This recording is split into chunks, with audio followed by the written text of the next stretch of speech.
اب دوسرا حل پیش کر رہے ہیں امام بخاری. امام بخاری نے یہ حل نہیں پیش کیا. کیوں؟ غالباً یہ جو مسلم کی حدیث ہے امام کی شرط پہ نہیں تھی.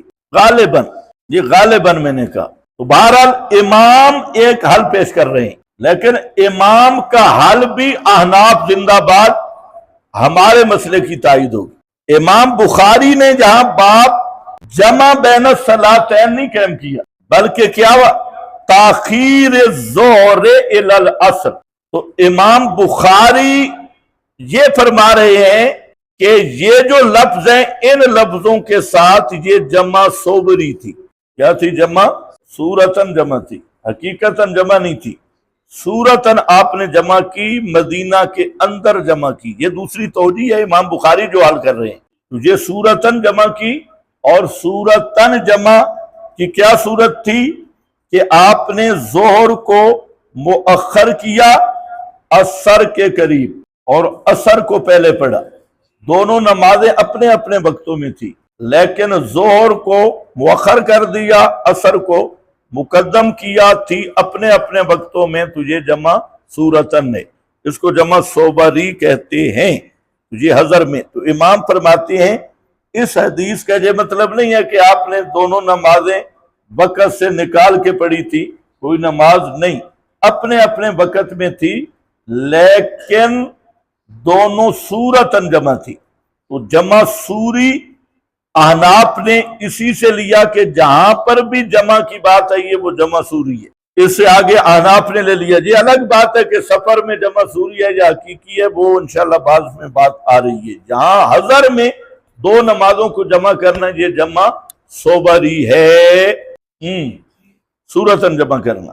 اچھا، اس کی دلیل ابھی جو میں نے آپ سے حدیث نکلوائی نا 1107 والی، اس میں خود راوی حدیث نے ابو شعثاء، یہ مسلم میں بھی موجود ہے بخاری میں بھی، وہ راوی خود یہ کہتا ہے کہ اس کا مطلب یہ ہوا کہ نبی پاک صلی اللہ علیہ وسلم نے ظہر کی نماز کو مؤخر کیا اور عصر کی نماز کو مقدم کیا. دوبارہ دیکھ لو ابو شعثاء کی بات، یہ بخاری میں بھی ہے مسلم میں بھی ہے.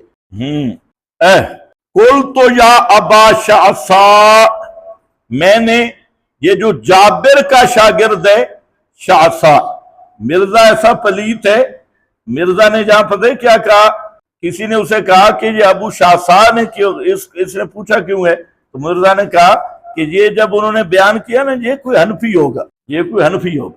یہ حضرت جابر کا شاگرد ہے، حنفی نہیں ہے. حضرت جابر صحابی کا شاگرد ہے. تو اس نے کہا، اس سے کہا کہ اظنہ اخر الظہر واجل العصر، کہ ظہر کو مؤخر کیا اور عصر کو جلدی پڑھا. تو مطلب کیا ہے؟ تاخیر الظہر الی العصر. تو حاصل کیا نکلا کہ یہ جمع سورہ تن تھی. تو یہ دوسرا جواب ہے جو امام بخاری نے دیا.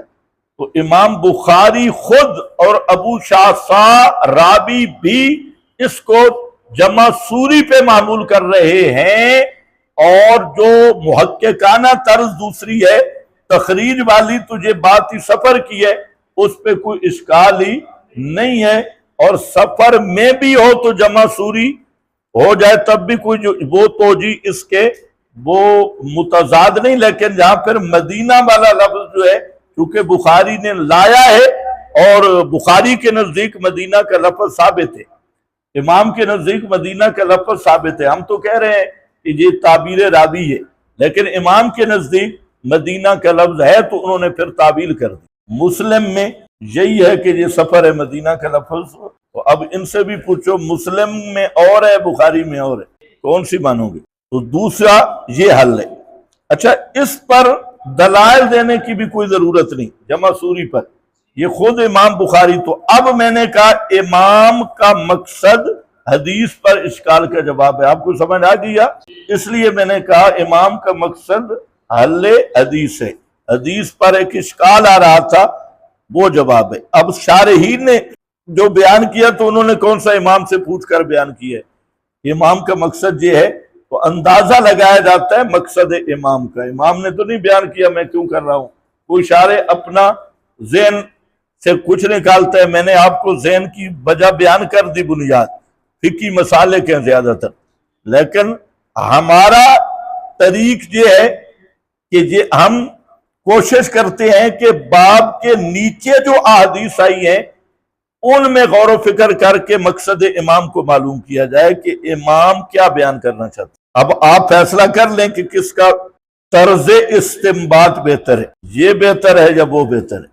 ہاں، آج جیسے جس کا عقل ہے، تفاوت عقل کی بنیاد پہ وہ فیصلہ کر سکتے. ہاں بھائی، اب یہاں لعلہ فی لیلۃ، یہ لعلہ باتیں ہیں، یہ لعلہ غلط ہے. ایک شاید مطر والی رات ہو، لیکن من غیر مطر کے لفظ موجود ہیں 4 طرق میں. تو یہ راوی کا لعلہ کدھر جائے گا؟ لعلہ شاءاللہ جہاں نہیں، یہ وہ ہے ابو شعثاء نے جو بات کی، اس پہ بات بن سکتی ہے. متیرت، بس میرا خیال ہے اس حدیث پہ اتنی گفتگو کافی ہے اگر آپ کو سمجھ آ گئی.